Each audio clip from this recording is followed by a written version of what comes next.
নমস্কার, কেমন আছেন সবাই? আশা করি ভালো আছেন। আজকে যাচ্ছি বাবা মায়ের কাছে, মানে বাপের বাড়িতে। সকাল সকাল বেরিয়ে গেছি, 10টার সময় বেরোলাম। কাল রাতে একটু বৃষ্টি হয়েছে, তো একটু বেশ আবহাওয়াটা একটু ঠান্ডা ঠান্ডায় আছে। তো সকাল সকাল বেরিয়ে পড়লাম। খুব একটা দূরত্ব নয়, আধা ঘন্টা লাগে আসতে। তো সকালবেলায় সবাই ফোন করে বলেছিল যে বিরিয়ানি করে খাওয়াতে হবে। সবাই এসছে, জেঠুর মেয়েরা বা আমার পিসিরা সবাই এসছে।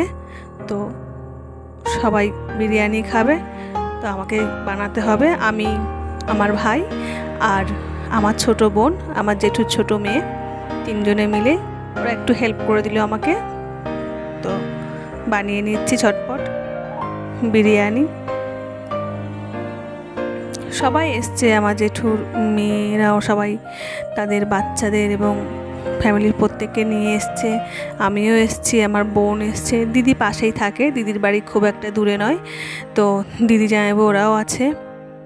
বেশ সবাই মিলে মানে এক জায়গায় হলে যেটা বলে একটা আনন্দ অন্যরকম, একসঙ্গে বসে খাওয়া দাওয়া করা। তো বাড়িতে মহিলা বলতে আমার মা, বোনের বিয়ে হয়ে যাওয়ার পরে, আর বাকি সব মানে বাবা, আমার বড় জেঠু, মেজো জেঠু, আমার দুই ভাই। তো বাড়ির মহিলা বলতেই মা। তো মা সবসময় বাড়ির সমস্ত কাজ সেরে সব কিছু করে উঠতে পারে না, বাড়ির কাজ করতে করতেই মা ক্লান্ত হয়ে যায়। তো আজ যেহেতু এসছি, সবাই বললো আজ একটু বিরিয়ানি করে খাওয়াতে হবে। আমিও বললাম ঠিক আছে চলো। তো ভাইকে বললাম একটু হেল্প করতে হবে, ভাই বলল ঠিক আছে। সবাই গল্প করছে। তো যেহেতু অনেক লোকজন আছে, তো আমরা বাইরেই শুরু করেছি, গ্যাস নিয়ে বাইরেই রান্না বান্না হচ্ছে। বাকিরা সবাই ভেতরে গল্প করছে, আর আমি, ভাই আর বোন তিনজনে বাইরে রান্না বান্না করছি। এদিকে আমি মাংসটাকে আগে রেডি করে নিই, একটু কষিয়ে নিই, তারপর বিরিয়ানিটা করব।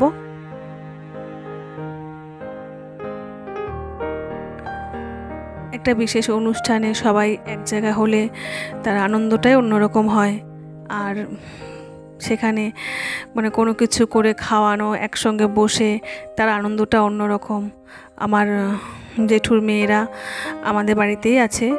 আসলে জেঠুমা মারা যাওয়ার পর জেঠু আবার আমাদের একসঙ্গে সবাই মানে একটাই ফ্যামিলি বলা যায়। তো জেঠুর মেয়ে, 4 মেয়ে, আমরা 3 বোন, আমার এক ভাই। এই হলো আমাদের পরিবার। বাবা মা, বোনের বিয়ে হয়ে গেছে, দিদির বিয়ে কাছেই। তো সবাই এক জায়গায় হয়েছি, মানে এই বিশেষ বিশেষ সময়ে সবাই একসঙ্গে ফোন করে একসঙ্গে সবাই মানে মিলিত হওয়া বা দেখা করা, তার আনন্দটাই অন্যরকম। আর একজন যদি আসি, সবাইকে ফোন করে নিই যে হ্যাঁ এসছি, তোমরাও এসো। বেশ ভালোই লাগে সবাই মিলে একসঙ্গে বসে একটা হইচই আনন্দ।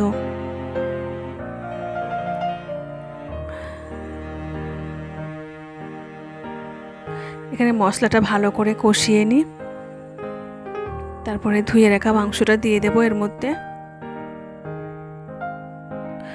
আমি এদিকে মাংসটা কষিয়ে নিয়েছি, ওদিকে ভাইকে বলেছি চালটা একটু ভিজিয়ে রাখতে, বিরিয়ানির চালটা। ভাই ওইদিকে চালটা ভিজিয়ে রাখছে, আর আমি এদিকে মাংসটা রেডি করে রাখছি।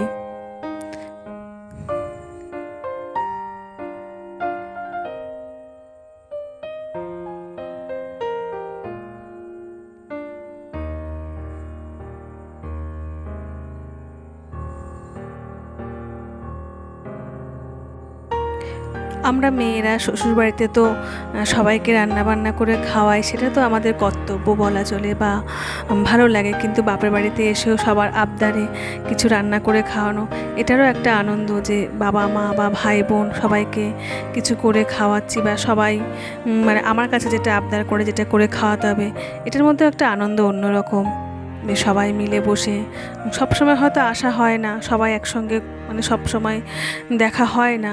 তো বিশেষ বিশেষ সময়ে সবাই একসঙ্গে এলে তার খাওয়া দাওয়া, তার মানে সেই আনন্দটা যে কী, সেটা কি মানে বলে বোঝানো যাবে না। সবাই মিলে একটা হইচই। তো যাই হোক, এখানে মাংসটা মোটামুটি রেডি হয়েই গেছে। এবারে যেটা করব, ওই বিরিয়ানির চালটা, ভাতটা বানিয়ে নেব। আমি সকালে এসেছি, আবার বিকেলেই চলে যাব। আমি বিশেষ খুব একটা থাকতে পারি না, কারণ বাড়িতে কেউ নেই, শাশুড়ি মা অসুস্থ, তাই ওই একবেলার জন্যই এসছি। বাকিরা সবাই থাকবে, আমি বিকালে চলে যাব। তো এখানে ভাতটা করে নিচ্ছি। ভাতটা হয়ে গেছে, এবার এইভাবে লেয়ার বাই লেয়ার বিরিয়ানিটাও করে নিলাম আমি আর ভাই আর ওই যে বোন, তিনজনে মিলে। তো বেশ ভালোই হয়েছিল খেতে। সবাই খেয়ে বলল যে না, খুব সুন্দর হয়েছে। চলো সবাই মিলে একসঙ্গে বসে খাওয়াও হলো। আর বিরিয়ানির সঙ্গে চিকেন কষাও ছিল। বাকিরা, বাবা মা সবাই খেয়ে বললো না, বেশ ভালো হয়েছে। জানি না কেমন হয়েছে, হয়তো মেয়ে করেছে তো তাই হয়তো ভালো বলছে, এটাও হতে পারে। যাই হোক, বিরিয়ানিটা বেশ ভালো, আমিও খেয়ে দেখলাম, মোটামুটি খারাপ হয়নি। তো যাই হোক, সবাইকে নিয়ে খাওয়া সারলাম। আর আজকের আমার ছোট্ট ভিডিও আপনাদের সঙ্গে শেয়ার করলাম। কেমন লাগছে আমার ভিডিও কমেন্ট করে অবশ্যই জানাবেন। প্রত্যেকে ভালো থাকবেন, সুস্থ থাকবেন। দেখা হবে আবার।